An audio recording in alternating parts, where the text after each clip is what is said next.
Hello and welcome friends, sports time में आप सभी लोगों का स्वागत है। बात करते हैं पुणे टेस्ट मैच की, क्योंकि पुणे टेस्ट मैच जो है बड़े इंटरेस्टिंग मोड पर जो है आ गया है। दूसरे दिन का खेल हुआ और दूसरे दिन के खेल में ही ना तस्वीर कुछ ना खिंचती हुई नजर आ रही है कि भाई ऊंट किस करवट बैठ सकता है। टीम इंडिया के लिए मतलब मुश्किल घड़ी है, मुश्किल वक्त है और खुद जिम्मेदार है इंडियन टीम। जिस तरीके के हालात जो है पुणे टेस्ट मैच में बन गए हैं, एक 7 साल पुराना जो इतिहास है वो दोबारा से पुणे में दोहराया जाने का खतरा बना हुआ है। सबसे पहले दिखा देते हैं कि भाई मैच किस मुहाने पर खड़ा है, उसके बाद चर्चा करेंगे कि भाई यहां पर इस मुश्किल हालात के लिए कौन जिम्मेदार है।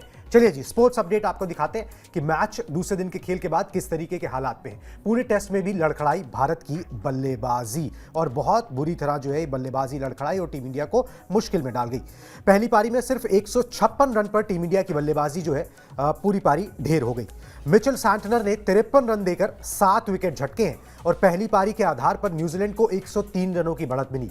दूसरे दिन का खेल जब खत्म हुआ तो न्यूजीलैंड का स्कोर था 198 फॉर 5 विकेट्स। कप्तान टॉम लैथम ने 86 रनों की पारी खेली और एक कप्तानी पारी उन्होंने यहां पर खेली। न्यूजीलैंड के पास 5 विकेट अभी बाकी हैं, उनके हाथ में है और 301 रन की बढ़त वो बना चुके हैं। दूसरा दिन हुआ है, 3 दिन का खेल बाकी है, तो आप समझ सकते हैं कि जो ओनस है जो इस टेस्ट मैच को जीतने का, बचाने का, अंडर प्रेशर आने का, वो सारा टीम इंडिया पर आ गया है, क्योंकि टीम इंडिया की बल्लेबाजी एक बार फिर जो है वो लड़खड़ा गई है। 301 रनों की बढ़त जो है आयुष यहां पर विरोधी टीम न्यूजीलैंड के पास है।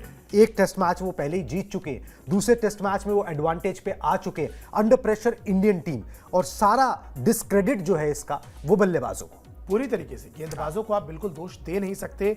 गेंदबाज क्या करे, जिस तरीके का शॉट सिलेक्शन आपने देखा, जितनी विकेट टर्न वाली लग रही है इतनी है नहीं, ये आपको मैं बता, उतनी मुश्किल नहीं है, उतनी मुश्किल नहीं है। और ये न्यूजीलैंड ने दिखा दिया, न्यूजीलैंड के बल्लेबाजों ने बल्लेबाजी करके दिखा दिया। अगर कोई टीम सेकंड इनिंग में 198 पे 5 विकेट खो के बल्लेबाजी कर रही है, यानी कि आखिरी 5 विकेट में आराम से वो 100 रन तो मिनिमम जोड़ ही सकते हैं। आप कितना भी कम करेंगे तो 50 रन भी मान के चलिए। अगर कोई दूसरी पारी में भी कोई टीम इंडियन कंडीशन में 250 रन बना देती है, इससे पता चलता है कि विकेट बहुत फेयर है, विकेट पे कुछ भी ऐसा टर्न नहीं है। गलती जो है वो कहीं ना कहीं बल्लेबाजों से हुई है। जिस तरीके से अपने विकेट को खोया है, जिस तरीके का शॉट सिलेक्शन रहा है, जिस तरीके का प्रदर्शन रहा है, पूरी तरीके से निराश किया है। और मैं मानूंगा कि बिल्कुल, अगर आप कल्प्रिट की बात करेंगे इस टेस्ट मैच में इस पोजीशन में भारतीय टीम क्यों आई है, अगर उसकी बात करेंगे, क्लियर कट जो बल्लेबाज हैं वो पूरी तरीके से इसमें कल्प्रिट माने जाएंगे, क्योंकि ऐसी विकेट ये थी नहीं। और ठीक है, आप कह सकते हैं कि 400-500 रन पहली पारी में नहीं बन पाए, जो अमूमन भारत में आपको देखने को मिलते हैं, लेकिन जिस तरीके से बल्लेबाजी हुई, ऐसा भी नहीं लगा विकेट देख के कि इस पे 250-300 रन ना बन पाए। और अगर भारतीय टीम, मैं कहता हूं लीड छोड़ दीजिए, अगर केवल डेफिसिट को काट लेती, ट्रेल को काट लेती, तो शायद आज इस मैच में भारतीय टीम बहुत बेहतर सिचुएशन में होती कि चलो, आप कह सकते हैं कि हमारा होम कंडीशन है, हमारे पास होम एडवांटेज है। अगर 250 तक भी न्यूजीलैंड को आउट करते हैं तो चौथी पारी में 250 हम भी बना सकते हैं, अगर सामने वाली टीम बना सकती है। लेकिन यहां तो आपने अच्छा खासा 100 रन से ज्यादा का पूरा 103 रन की बढ़त जो है पहली पारी में दे दी है। और उसके बाद अगली टीम को जो जरूरत थी कि भाई आप एटलीस्ट 100-200 रन तक एटलीस्ट निपटा दें, 300 के आसपास का भी टारगेट आप फिर भी कोशिश कर सकते हैं, depending on the time, amount of time that is left, लेकिन आप वो भी काम नहीं कर पाए, तो पूरी तरीके से सेटबैक में इंडिया, और ये मुकाबला भारतीय टीम से बहुत दूर जा चुका है। बिल्कुल जी, भारतीय टीम से दूर जाता हुआ ये मुकाबला नजर आ रहा है और ये बुरी खबर है, क्योंकि 12 साल हो गए। 2012 में टीम इंडिया जो है सीरीज आ रही थी अपने घरेलू जमीन पर, उसके बाद से कोई सीरीज ड्रॉ भी नहीं खेली है, सारी सीरीज जीती है। तो इस कंडीशन में न्यूजीलैंड के खिलाफ टीम इंडिया क्यों आ गई, आपको दिखाते एक एक करके बल्लेबाजों का प्रदर्शन, जिसकी वजह से ये कंडीशंस जो है पैदा हुई है कि टीम इंडिया 12 साल के बाद सीरीज हारने के मुहाने पर है, वो भी अपने घर पर, जो उसका गढ़ किला माना जाता है, जहां पर इंडियन टीम एक बिल्कुल इनविंसिबल सी हो जाती है। फटाफट से दिखा दें प्रदर्शन सारे बल्लेबाजों का, किस तरीके का प्रदर्शन रहा है फर्स्ट इनिंग्स में। सेकंड इनिंग तो अभी आएगी, जब पता लगेगा कि भाई कितना दमखम है इन बल्लेबाजों में, यहां पर कितनी देर तक टिक सकते हैं, क्या इस टेस्ट मैच को जीत सकते हैं, बचा सकते हैं। रोहित शर्मा 0 पर आउट हुए जी, 9 गेंदों का सामना किया और कुछ 9 साल के बाद जो है घरेलू जमीन पर टेस्ट मैच में ये 0 पर आउट हुए हैं। विराट कोहली एक बार फिर बेहद निराश किया, इन पर पूरे डिटेल में बात करेंगे। सिर्फ 1 रन बनाया, 9 गेंदों का सामना इन्होंने भी यहां पर किया और ऑलमोस्ट तकरीबन एक फुल टॉस गेंद पर आउट हो गए ये जी। ऋषभ पंत 18 रन इन्होंने बनाए, 19 गेंदों का सामना किया, 2 चौके इन्होंने यहां पर लगाए। इंटेंट दिखाने की जरूरत थी मगर कुछ ज्यादा ही इंटेंट इन्होंने यहां पर दिखा दी। सरफराज खान पिछले टेस्ट मैच में बहुत अच्छी पारी खेली थी, गर्दन आप नहीं पकड़ सकते, युवा खिलाड़ी है, मगर अब ऐसी सिचुएशंस होती हैं जहां पर हीरो बनने का मौका होता है। यहां पर 50, 60, 70 रनों की पारी सरफराज खान के जगह जो है ना वो एकदम सीमेंट कर जाती कि भैया अब इसको हटा ही नहीं सकते टेस्ट मैच से, कैसे हटाओगे, ये तो हर स्थिति के अंदर जो है चल जाता है, आपको रन बना कर देता है। मगर सरफराज खान वो कमाल नहीं कर पाए जो पिछले टेस्ट मैच में उन्होंने किया था। शुभमन गिल स्टार्ट मिली, 72 गेंदें खेल ली, 30 रन बनाए, 2 चौके, 1 छक्का लगाया, स्ट्राइक रेट भी ठीक ठाक है, चलो उससे कोई लेना देना नहीं, मगर फिर भी एक स्टार्ट को जो है बड़ी पारी में कन्वर्ट ना कर पाना ये एक सिन होता है, इसको एक क्रिकेटिंग लैंग्वेज में आप कह सकते हैं कि पाप होता है। ठीक है, वही चीज यशस्वी जायसवाल के साथ भी देखने को मिली। इंग्लैंड के खिलाफ सीरीज में हीरो साबित हुए थे, यहां पर नहीं चल रहे। 60 गेंदों का सामना किया, 30 रन इन्होंने भी बनाए, 4 चौके लगा चुके थे, फिर भी उस स्टार्ट को बड़ी पारी में कन्वर्ट नहीं कर पाए। तो इस तरीके से ये बल्लेबाज फ्लॉप रहे और 156 रनों पर जो है वो टीम इंडिया पूरी की पूरी ढेर हो गई। आयुष, आखिरी बार जब हुआ था ऐसा कि भाई 2 back to back test matches के अंदर टीम इंडिया ने जो है 100 रन की लीड खा ली हो, विरोधी टीम ने उनके ऊपर बना ली हो back to back test matches में घर पर, यह आखिरी बार हुआ था 2001 में। ऑस्ट्रेलिया ने ऐसा किया था, 173 रन की लीड ली थी एक टेस्ट मैच में, और फिर ईडन गार्डन्स का वो फेमस टेस्ट मैच, वहां पर उन्होंने 274 रन की लीड ली थी, टीम इंडिया ने फॉलो ऑन खेला था और उसके बाद जो है मैच निकाला था। तो वो चमत्कारी टेस्ट मैच था, यहां पर भी कुछ चमत्कार की जरूरत है। अगर उसी सिचुएशन पे आप आ गए हो कि वो 2001 वाली, तो यहां पर भी आपको कोई चमत्कार ही निकाल सकता है। बिल्कुल पूरी तरीके से। और आप इस बात को देखिए कि अगर 301 रन की ऑलरेडी लीड हो चुकी है, आखिरी 5 विकेट अगर आप 50 रन पे भी समेटने की कोशिश करते हैं न्यूजीलैंड के कल सुबह होते हुए, तो आप 350 के आसपास का टारगेट चेज कर रहे हैं चौथी पारी में भारतीय कंडीशन में स्पिनिंग विकेट पे। क्या आपको यह पॉसिबल लगता है? कितनी बार, आप ज्यादा बेहतर आंकड़े बता पाएंगे जी, कितनी बार भारत में 350 के ऊपर चौथी पारी में टारगेट चेज किया गया है? मुझे तो लगता है एक आधा बार हुआ होगा। 387 2008 में, 2008 में बिल्कुल सचिन चेन्नई में टेस्ट मैच था, 2008 सचिन तेंदुलकर ने शतक लगाया था, युवराज सिंह, गौतम गंभीर अर्धशतक लगाया था। बिल्कुल, उसके बाद ऐसा कुछ नहीं हुआ है। क्रिकेट बहुत बदल गई, बहुत सारे T20 वाले खिलाड़ी भी टेस्ट क्रिकेट खेलने लगे, मॉडर्न जमाना आ चुका है, क्रिकेटर्स मॉडर्न हो चुके हैं, शॉट की टेक्निक, अब आप कहेंगे कि रिजल्ट ओरिएंटेड टेस्ट मैच बनाने की बात होती है। इन सब के बीच में भी चौथी पारी में कैसे रन बनाने हैं ये कोई सिखा नहीं पाया। चौथी पारी में 400 रन से ज्यादा का लक्ष्य कैसे चेज करना है ये कोई सिखा नहीं पाया। ये चीजें बदली नहीं। क्यों? क्योंकि विकेट आपको उस तरीके की मिलती ही नहीं है। एक विकेट पे अगर आप लगातार 3-4 दिन टेस्ट मैच खेल लेते हैं, 9, 10, 12 सेशन खेल लेते हैं, वो विकेट में जान नहीं रहती है, क्रैक्स बढ़ जाते हैं। इंडियन कंडीशन में आपको वेयर एंड टियर दिखता है, बॉल टर्न होती है, 400 रन नहीं बनते हैं। तो आज की डेट में अगर आप ये बात करें, भारतीय टीम को बिल्कुल इसमें कोई दो राय नहीं होगी कहना, या इसमें कोई शक नहीं है कहने में कि भाई भारतीय टीम को अब ये मैच कोई चमत्कार ही बचा सकता है। और चमत्कार के रूप में या तो सरफराज 150 रन जैसे कर गए, या फिर ऋषभ पंत बचा सकते हैं, या फिर एकदम से कानपुर टेस्ट मैच जैसी पारी जो है वो भारतीय बल्लेबाज खेलने लगे, तभी ऐसा हो सकता है, वरना उसके अलावा बिल्कुल पॉसिबिलिटी नहीं नजर आ रही है। जिस तरीके से पहली पारी का प्रदर्शन था, अगर उस पर गौर फरमाए तो ये तो मैच ऑलरेडी टीम इंडिया के पहुंच से बहुत दूर जा चुका है।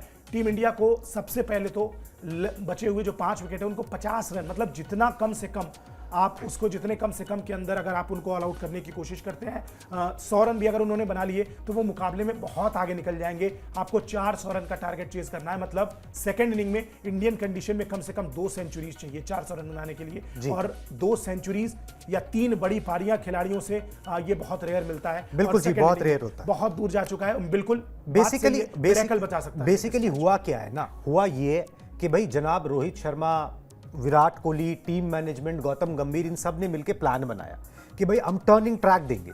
ठीक है जी, न्यूजीलैंड को टर्निंग ट्रैक देंगे, न्यूजीलैंड टर्निंग ट्रैक पर उसके बल्लेबाज फंस जाते हैं। हुआ क्या, फंस आप गए। बिल्कुल ठीक है, और बार बार फंस रहे हो टर्निंग ट्रैक्स पे, जो है आपकी जो है वो ज्यादा फजीयत होती है, और ये कई बार जो है वो सामने आ चुका है कि टर्निंग ट्रैक देना बहुत आसान है, मगर उसको झेलना ना अब आपके खुद के बस की बात नहीं रही है। और इसका प्राइम एग्जाम्पल जो है ना वो विराट कोहली है। विराट कोहली ने क्या किया आप आपको दिखाते हैं, और किस तरीके से वो आउट हुए और किस तरीके से लगातार वो आउट हो रहे हैं वो भी आपको बताते हैं। फुल टॉस गेंद पर क्लीन बोल्ड हो गए जी विराट कोहली, तकरीबन फुल टॉस गेंद थी वो। 9 गेंदों का सामना कर विराट कोहली ने सिर्फ 1 रन बनाया। 2021 से लेफ्ट आर्म स्पिनर्स के खिलाफ खराब रिकॉर्ड रहा है एकदम। 21 पारियों में 9 बार लेफ्ट आर्म स्पिनर का वो शिकार बन चुके हैं। और 2021 से अगर घर पर देखें ओवरऑल स्पिनर्स के खिलाफ क्या प्रदर्शन है, 22 पारियों में 19 बार जो है स्पिनर का ही शिकार बने हैं। तो स्पिन जो है जनाब से खेली नहीं जा रही। अब एक आंकड़ा आपको देता हूं, 2012 से लेकर 2020 तक कोहली ने लेफ्ट आर्म स्पिनर्स के खिलाफ क्या किया था, 36 पारियों में 619 रन बनाए थे, सिर्फ 5 बार आउट हुए थे। 36 पारियों में 619 रन और सिर्फ 5 बार आउट। उसके बाद से कहानी टोटली बदल जाती है। फिर पता ही नहीं क्या होता है कि अब आप स्पिन खेल ही नहीं पा रहे हो। 15 महीने से टेस्ट में कोई शतक नहीं आया आपका, ठीक है। तो ये आपके प्राइम बल्लेबाज का जो है हाल हुआ है। और इसके साथ आप सोच रहे हो कि आप WTC के फाइनल में जगह बना लोगे, बॉर्डर गावस्कर ट्रॉफी जीत लोगे, बड़ा मुश्किल नजर आ रहा है। और विराट कोहली को तो सीरियसली मतलब अब या वो रणजी जाएं या फिर वो बैक टू बेसिक्स जाएं, जहां पर भी जाएं, मगर वो इस प्रॉब्लम से निजात पाएं। इस प्रॉब्लम से निजात देखिए एक ही तरीके से पा सकते हैं, कंसिस्टेंसी चाहिए। और चाहे वाइट बॉल क्रिकेट खेलें, चाहे रेड बॉल क्रिकेट खेलें, लगातार जब रन बनाने की वो चीज़ आने लगेगी ना, फिर चाहे आपको ठीक है, आपको स्पिनिंग विकेट अभी बेहतर नहीं नजर आ रही है, आप जाइए तेज गेंदबाजों वाली, जैसे आप ऑस्ट्रेलिया जाएंगे, हो सकता है विराट कोहली वहाँ पे ज़्यादा बेहतर नजर आए, क्योंकि वहाँ पे स्पिनर्स का रोल थोड़ा कम हो जाता है, उस तरीके की विकेटें वहाँ पे नहीं बनती हैं। तो मुझे लगता है कि विराट कोहली को थोड़े से रन्स की जरूरत है। फिलहाल क्या हो रहा है कि मतलब आप देखिए ना, वो खिलाड़ी जो लगातार 16 साल तक क्रिकेट पे राज कर सकता है, हर फॉर्मेट में राज कर सकता है, वो अचानक से ऐसा कैसे हो जाएगा कि स्पिनर्स नहीं खेल पा रहा है। मुझे लगता है बहुत सारे शॉट्स जो हैं विराट कोहली ने वो भी अपने तरकश में से बांध दिए हैं, खुद को लिमिटेड कर दिया है कि वो अब शॉट्स नहीं खेलते हैं। आप देखिए विराट कोहली अब कट नहीं खेलते हैं, स्वीप स्टार्टिंग में बीच में शुरू किया था, लेकिन अब स्वीप भी नहीं मारते हैं। और देखिए स्पिनरों को बेहतर खेलने के लिए ये कुछ कलाएं हैं जो आपको चाहिए। आप आगे बढ़ के मारते हैं, फुटवर्क अगर आपका अच्छा है तो आप स्पिनर को बेहतर खेल सकते हैं, वो चीज़ें नहीं है। विराट खड़े खड़े फ्रंट फुट डिफेंस करते जा रहे हैं। जब आप एक टप्पे पे 6 गेंद गेंदबाज को डालने देंगे स्पिनर को, तो जरूर एक गेंद आपकी सीधी रह जाएगी और एक गेंद आपकी टर्न कर जाएगी, आपके दिमाग में डबल माइंडेड आप हो जाएंगे और वो सारी दिक्कतें आएंगी। और वही चीज़ विराट के साथ बार बार हो रही है। मुझे लगता है कि ये वो विराट है ही नहीं जो 16, 17, 18 के दौर में हमें देखने को मिलते थे, जो गेंदबाज को उसकी टप्पे पे गेंद डालने ही नहीं देते थे। आगे बढ़ के पहले, दूसरे, तीसरे गेंद में ही एक ऐसी बाउंड्री निकालेंगे, उसकी लेंथ को एडजस्ट होने ही नहीं देंगे। वो काम विराट नहीं कर पा रहे, बहुत ओवर डिफेंसिव लग रहे हैं, बहुत ज्यादा रन बनाने के पीछे नहीं जा रहा है, बॉल खेलने के पीछे जा रहे हैं। वो चीजें कहीं ना कहीं दिमाग में चल रही हैं। और सबसे इंपॉर्टेंट, जब आपके बल्ले के नीचे रन होते हैं, आपके पिछले 10-15 पारियों में कुछ रन आए होते हैं, फेलियर की बात कोई नहीं कर रहा, आप सिंगल डिजिट में 2-3 बार आउट हो जाइए 10 पारियों में, लेकिन जो 7 में आपने कन्वर्ट किया है, वो पारियां अगर बेहतर आई हैं तो आपका कॉन्फिडेंस हाई होता है। और दिक्कत वहीं पे आके फंस रही है, विराट के रन नहीं आ रहे हैं।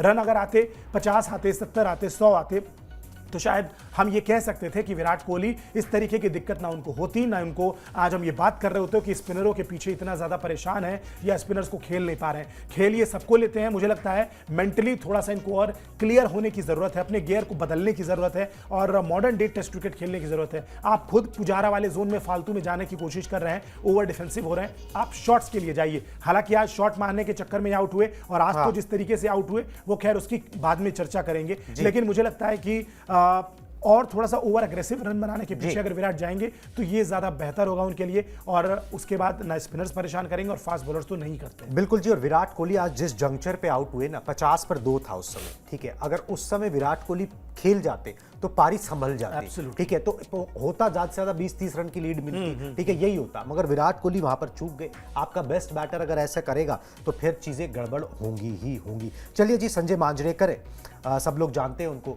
पूर्व क्रिकेटर। उन्होंने विराट कोहली पर एक कुछ लिखा है, दिखा देते हैं उन्होंने क्या बोला है यहाँ पर। हे भगवान, विराट को खुद ही पता चल जाएगा कि उन्होंने अपने करियर का सबसे खराब शॉट खेला और आउट हो गई। उनके लिए दुख की बात है, क्योंकि हमेशा की तरह वो ठोस और ईमानदार इरादों के साथ उतरते हैं। अब ये क्या है, ये जो इन्होंने बयान दिया है कि वो ठोस और ईमानदार इरादों के साथ उतरते हैं, तो हर बल्लेबाज उतरता है, या वो कि तंज कसना चाह रहे हैं इसमें कि भाई वो तो बड़े ठोस है, वो तो बड़े इंटेंट के साथ उतरते हैं, मगर उसके बाद भी वो कुछ नहीं कर पा रहे हैं। मतलब यहाँ पर संजय मांजरेकर ने तंज कस दिया। चलिए जी, अब किसी का बल्ला नहीं चल रहा, आप तंज कस दोगे, वो स्ट्राइड में लेना पड़ जाएगा। तो ठीक है, जो भी आपने बोल दिया, मगर एक बात ज़रूर है कि विराट कोहली को भी सोचना चाहिए। क्योंकि एक बार जब मैं करियर शुरू किया था तो ज़हीर अब्बास साहब से मिला था, पाकिस्तान के बड़े दिग्गज बल्लेबाज। उन्होंने एक बात बोली थी जो मेरे जहन में रह गई। उन्होंने बोला था भाई, आप स्पिनर का कुछ नहीं उखाड़ सकते जब तक आप उसको आगे बढ़ के छक्का ना दे दो, ठीक है। जब आपने उसको आगे बढ़ के छक्का दे दिया ना, उसके बाद वो डरेगा आपसे, फिर वो आपसे डरेगा, वो आपको सिंगल देगा कि सिंगल ले, दूसरे एंड पे आ, ठीक है, तो ये चीज आपको करनी पड़ेगी, नहीं तो फिर यही मुश्किलें होंगी। बिल्कुल पूरी तरीके से। मैंने अभी इसी के पहले जस्ट बात बोली कि अगर आपका फुटवर्क बेहतर नहीं है, आप शॉट नहीं खेलते हैं, स्वीप नहीं खेलते हैं, कट नहीं मारते हैं, तो फिर आप स्पिनर को बेहतर नहीं खेल पाएंगे। और विराट अब वही नहीं कर रहे हैं और इसीलिए बार बार फंसते नजर आ रहे हैं। मतलब आप देखिए कि अब एक आदत सी हो गई है, आपको पता है कि भाई स्पिनर्स आएंगे, टेस्ट क्रिकेट का मैच चल रहा है, विराट आएंगे, पैर निकालेंगे, डिफेंस करेंगे, 2-4 बॉलें मिडिल होंगी, एकदम से एक बॉल थोड़ी ज्यादा टर्न हो जाएगी या सीधी रह जाएगी, या तो एज लग के स्लिप में कैच हो जाएगा, या फिर बॉल आके पैड पे लगती है, विराट हो जाते हैं LBW आउट प्लम पूरी तरीके से। ये चीजें जो हो रही हैं विराट के साथ, ये बहुत बेसिक सी बातें हैं और ये मतलब बड़े से बड़े खिलाड़ी के साथ हो सकती है जब आप मेंटली उस फ्रेम ऑफ माइंड में नहीं रहते हैं, जब आपके दिमाग में 10 चीजें चल रही होती हैं, तो इस क्लैरिटी की कमी कहीं ना कहीं होती है और फिर वो जो नेचुरल इंस्टिंक्ट है आपका वो नहीं प्ले करता है। विराट बड़े नेचुरल इंस्टिंक्ट वाले खिलाड़ी रहे हैं, शायद इसीलिए उनकी स्ट्रेंथ और कमजोरी दोनों एक ही चीज है। और अक्सर बल्लेबाजों का ऐसा होता है क्योंकि वो शॉट जो उनकी स्ट्रेंथ होती है ना, वो हमेशा इंस्टिंक्टिव होता है। रोहित शर्मा को पुल मारने के लिए आप बोलेंगे तो वो कोई तैयारी अलग से नहीं करते हैं, उनका नेचुरल इंस्टिंक्ट है पुल मारना, उनकी बॉडी चली जाती है। वैसे ही विराट कोहली का ड्राइव है, ड्राइव उनकी निकलती है। कई बार टेस्ट क्रिकेट में बात हुई, 5वें-6ठे स्टंप पे आप गेंदबाजी करिए, उसी लाइन में विराट कोहली आउट हो जाएंगे, लेकिन आप देखिए उनके कितने सारे रन उसी ड्राइव से आते हैं। तो जो आपकी स्ट्रेंथ होती है वही आपकी वीकनेस बन जाती है। और विराट इस समय जो स्पिनर्स को इतना बेहतर खेलते थे, कमाल का खेलते थे, वो शायद खुद को लिमिटेड करते जा रहे हैं। पैर निकालना नहीं है, खड़े खड़े डिफेंस करेंगे। और वही बात है जो आपने कही कि भाई ज़हीर अब्बास साहब की बात बिल्कुल एप्ट है। अगर आप एक स्पिनर को, चाहे दुनिया का कोई भी स्पिनर हो, एक टप्पे पे 6 गेंदें डालने का मौका दे देंगे तो जाहिर सी बात है कि भाई जिस तरीके की विकेटें हैं, टर्न है, एक गेंद आएगी जो आपका विकेट लेके चली जाएगी, आपको उसको डालने ही नहीं देना है वहां पे। ये एज अ बैट्समैन आपकी बेसिक स्ट्रैटेजी होनी चाहिए। हम जहां भी खेलते हैं विदेशों में, चाहे इंग्लिश कंडीशंस हो, स्विंगिंग एंड सीमिंग कंडीशन हो, हम बार बार अब मॉडर्न डे क्रिकेट में क्या बात करते हैं कि बल्लेबाजों को ओवर डिफेंसिव नहीं होना चाहिए, रन्स के लिए जाना चाहिए। जहां जहां भी आपको मौका मिले वहां पे आप रन निकालिए, रन बनाइए। जब आप रन्स बनाते हैं तो आपका कॉन्फिडेंस अपने आप बिल्ड होते जाता है। दूसरी चीजें, आपका जो पैर का मूवमेंट है, जो आपका इनिशियल मूवमेंट्स है, वो बेहतर होता है। तीसरी चीज, गेंदबाज को आप उसकी लाइन लेंथ उसकी बिगाड़ देते हैं, उसका टप्पा बिगाड़ देते हैं, तो वो आपको उस लेवल पे गेंदबाजी देता ही नहीं है, उस टप्पे पे। ये काम विराट कोहली को करना पड़ेगा। जब 70 रन पिछले मैच में बनाए उन्होंने, क्या कमाल का इंटेंट नजर आया। हमने खुद इसी शो में बात की कि भाई पुराने विराट कोहली नजर आए, आगे बढ़ के छक्का लगा रहे हैं, शॉट आते तुरंत कट मार रहे हैं, पीछे जा रहे हैं। और बड़े अनफॉर्चुनेट थे कि वो शतक नहीं बना पाए, जिस टच में थे वो पारी डिजर्व करती थी, सेंचुरी। लेकिन आज जिस तरीके से आउट हुए, ठीक है, इतना ज्यादा ओवर क्रिटिसाइज नहीं करना, उनकी भावना पे सवाल कर देना। मैं समझ रहा हूं संजय मांजरेकर क्या सोच रहे हैं और कहां से आ रहे हैं, लेकिन ये चीजें गलत है। इतने सालों तक उन्होंने इंडियन क्रिकेट के लिए जो चीजें की हैं, ठीक है, हर बल्लेबाज का एक समय आता है, एक ब्रेन फेड मोमेंट आ सकता है। और जिस तरीके का शॉट उन्होंने खेला और स्पेशली जिस सिचुएशन में खेला वो गलत था। लेकिन उम्मीद करेंगे कि सेकंड इनिंग में विराट दिखाएंगे कि क्यों वो विराट है। और टेस्ट क्रिकेट में भी आप उनकी जितनी पारियां उठा के देखेंगे वो इंटेंट नजर आता है कि बॉल 1 से एक सिंगल भी नहीं छोड़ना चाहते हैं। और इसी चीज की तारीफ दुनिया भर के कमेंटेटर्स, दुनिया भर के क्रिकेट एक्सपर्ट्स करते थे उनकी। और वही चीज शायद अभी थोड़ी सी मिसिंग है, जिसकी वजह से विराट की इतनी आलोचना हो रही है। बिल्कुल जी, विराट की आलोचना हो रही है तो रोहित की भी कम नहीं हो रही है। ठीक है जी, संजय मांजरेकर साहब ने अपने दिमाग से, अपने आकलन से रोहित शर्मा की कमजोरी पकड़ ली है। क्या कमजोरी है जिसकी वजह से वो परेशान हो रहे हैं, बता देते हैं क्या बोला उन्होंने। रोहित का डिफेंस कमजोर नजर आया और ये चिंता की बात है। वो शानदार खिलाड़ी हैं लेकिन उनको अपने डिफेंस पर काम करना होगा। वो अच्छा कर रहे हैं लेकिन जब पहली पारी में गेंद कुछ हरकत कर रही होती है तो उन्हें दिक्कत हो रही है। रोहित ने जब करियर की शुरुआत की थी तो उनका डिफेंस काफी ढीला था। वो आगे बढ़ने के बजाय बल्ले से खेलने के लिए जाते थे और यही चीज एक बार फिर से शुरू हो गई है। ये बात संजय मांजरेकर ने बोली है। शानदार ऑब्जर्वेशन, बहुत बढ़िया, लॉजिकल लगा। कल मैं एक वीडियो भी देख रहा था सोशल मीडिया पे। हाल फिलहाल के टेस्ट क्रिकेट की अगर बात करें, इतनी सारी पारियां हमने देखने को मिली जहां पे चाहे आप साउथ अफ्रीका का दौरा ले लीजिए, चाहे आप ये तमाम स्क्वायर हो जाते हैं बिल्कुल पूरी तरीके से, जिसको हम बोलते हैं ना कि एंगल के साथ गेंद अंदर आई और एंगल के साथ फिर वो बाहर की तरफ जैसे निकलती है, रोहित शर्मा को दिक्कत होती है। और वो उनका थोड़ा सा जिसको हम बोलते हैं ना कि स्क्वायर्ड हिम अप, उस तरीके का एक पोस्चर उनका समझ में आता है। जब गेंद विकेटों को लग रही होती है तो वो किसी पोजीशन में नहीं होते हैं बॉल को खेलने के, चाहे उसको डिफेंस करने के। और ये जो दिक्कत है ये उनके साथ पिछले कई मैच से आ रही है। बहुत शानदार ऑब्जर्वेशन है। और बिल्कुल शिवेंद्र सर के साथ भी बातचीत हो रही थी, वो भी यही कह रहे थे कि आप इस बात को मानिए कि अब टेस्ट टेस्ट क्रिकेट में वो जो डिफेंस हुआ करता था ना, फ्रंट फुट डिफेंस, पैर आगे निकाल के प्रॉपर डिफेंस करना, वो कॉन्फिडेंस दिखाना, वो अब मॉडर्न डे क्रिकेट में कम होते जा रहा है, क्योंकि पिचेस का मिजाज भी बदल पिचेस गया का मिजाज बदला है। अब बल्लेबाजों का T20 क्रिकेट के इन्फ्लुएंस की वजह से भी अब चीजें बदली हैं, कहीं ना कहीं उनका जो अब अप्रोच है वो बदली है, और रोहित शर्मा थोड़ा सा ओवर अग्रेसिव होने के चक्कर में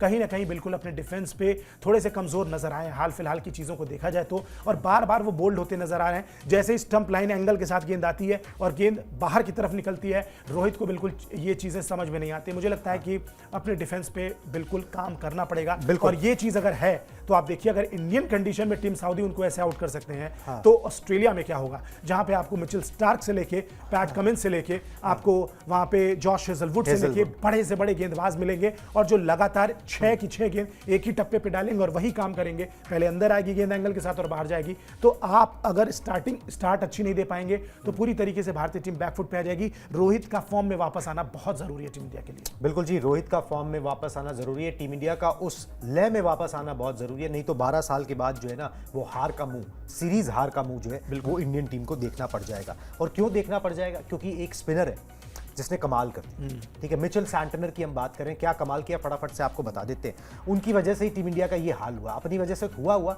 उनकी स्किल की वजह से जरूर हुआ। Left arm spinner Mitchell Santner ने 7 विकेट निकाले टीम इंडिया के, 53 रन देकर मिचेल सैंटनर ने 7 विकेट झटके।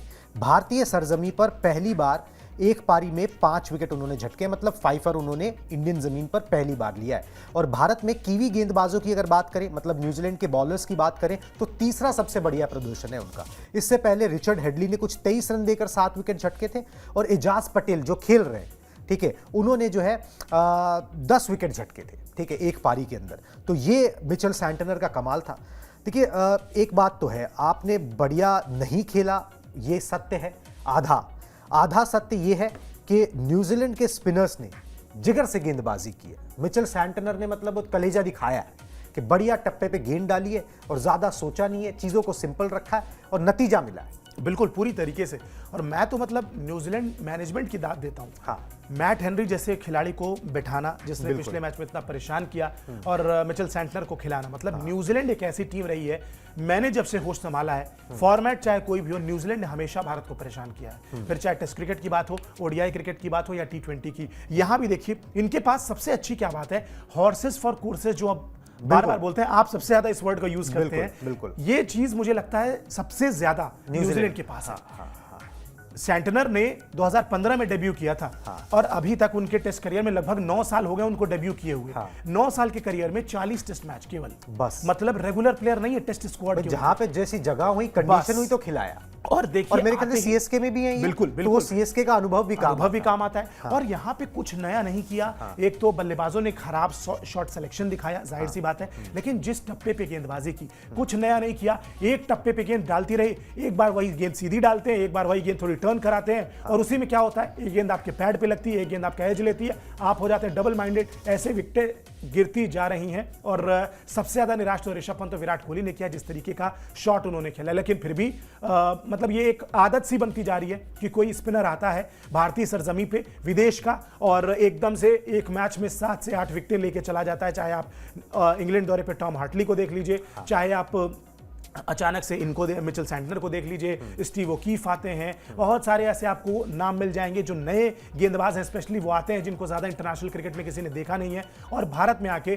एकदम से भारत की बैटिंग लाइनअप को तबाह करके चले जाते हैं 1-2 मैचों में। और वही सैंटनर के साथ भी हो रहा है। मुझे लगता है कि शायद अगले टेस्ट मैच में अगर सैंटनर आएंगे तो भारतीय खिलाड़ी बेहतर खेलेंगे। इनफैक्ट उम्मीद ये करेंगे कि अगली पारी में भी बेहतर खेलें, वरना अगर नहीं खेले तो जो 12 साल के रिकॉर्ड की आप बात कर रहे हैं वो भी टूटेगा। 7 साल बाद दोबारा पुणे में हार भी मिलेगी, और WTC के फाइनल से भी हो सकता है टीम इंडिया हाथ धो बैठे, या उसके चांसेस बहुत ज्यादा मुश्किल हो जाए, बहुत ज्यादा नैरो हो जाए, बहुत वीक हो जाए। बिल्कुल। तो ये सारी पॉसिबिलिटीज हैं जो इस तरीके से हो सकती है अगर दूसरी पारी में कोई चमत्कार भारतीय टीम की तरफ से नहीं हुआ तो। और बिल्कुल जी, 7 साल पहले भी इस तरीके की चीज हुई थी। पुणे में पहला टेस्ट मैच था, जाते जाते आपको बता दें ऑस्ट्रेलिया के खिलाफ मुकाबला था। सिमिलैरिटीज कई हैं बहुत। ऑस्ट्रेलिया ने फर्स्ट इनिंग में 260 रन बनाए थे, ऐसा लग रहा था कि टीम इंडिया निकाल लेगी। यहाँ पे ठीक है, यहाँ पर न्यूजीलैंड ने 259 1 रन कम बस। ठीक है, उसके बाद हुआ क्या, उसके बाद टीम इंडिया वहां पर 105 रनों पर ढेर हुई थी, यहाँ पे 156 रनों पर ढेर हुई। नतीजा क्या हुआ था उस टेस्ट मैच का, ये भी आपको बता देते। वहां पे उनके कप्तान ने 100 बनाया था, यहाँ पर टॉम लेथम 86 बना के लगभग गए। सेंचुरी। लगभग सेंचुरी के बहुत सिमिलैरिटीज है